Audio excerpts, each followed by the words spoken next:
علی بن محمد خارجی رے کے شہر کے مضافات میں پیدا ہوا۔ خوارج کے فرقہ ازراقہ سے تعلق تھا۔ ذریعہ معاش خلیفہ جعفر عباس کے بعد حاشیہ نشینوں کی مداح سرائی سے انعامات کا حصول تھا۔ 249 ہجری میں علی بغداد سے بحرین چلا گیا اور وہاں اپنی نبوت کا دعویٰ کر دیا۔ اس نے اپنا ایک آسمانی صحیفہ بھی بنا رکھا تھا۔ اس کے بعد صورتوں کے نام سبحان، کہف اور طاد ہیں۔ بحرین کے اکثر قبائل نے اس کی نبوت کو تسلیم کر لیا۔ بعض عمائدین اس کی فوج کے افسر مقرر ہوئے۔ بہبود زندگی کو امیر البحر مقرر کیا گیا۔ 254 ہجری میں اپنے چند مریدوں کے ساتھ یہ بصرہ گیا اور وہاں حاکم وقت محمد بن رجا کے خلاف سرگرمیاں شروع کر دی۔ رجا نے گرفتاری کی کوشش کی مگر یہ بھاگ کر بغداد آ گیا۔ 1 سال بعد محمد بن رجا کے خلاف بغاوت کے بعد یہ دوبارہ بصرہ پہنچ گیا اور اعلان کر دیا کہ جو زنگی غلام میری پناہ میں آ جائیں گے ان کو آزاد کر دوں گا۔ اس طرح اس نے غلاموں کی ایک کثیر جماعت اپنی ہمنوا بنا لی۔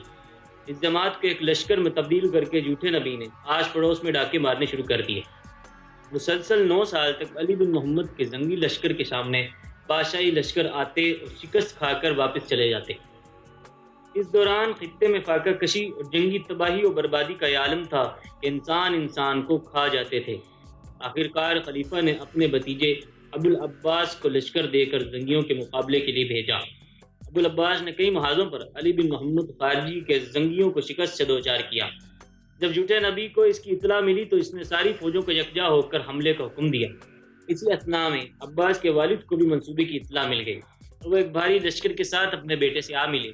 اب دونوں باپ بیٹے نے مل کر زنگی لشکر کو گاجر مولی کی طرح کاٹنا شروع کر دیا اور ان کے مرکز منصورہ شہر پر قبضہ کر لیا۔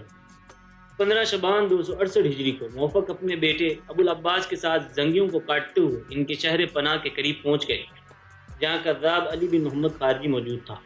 آخرکار 27 محرم 270 ہجری کو طویل ترین جنگ کے بعد موفق نے شہر پر مکمل قبضہ کر کے بڑے بڑے سردار گرفتار کر لیے مگر کذاب پھر بھی ہاتھ نہیں آیا۔ وہ چند افسران کے ہمراہ شہر سفیانی کی طرف بھاگ گیا مگر اسلامی لشکر نے تعاقب کیا۔ موفق نے کذاب علی بن محمد خارجی کا کام تمام کر دیا۔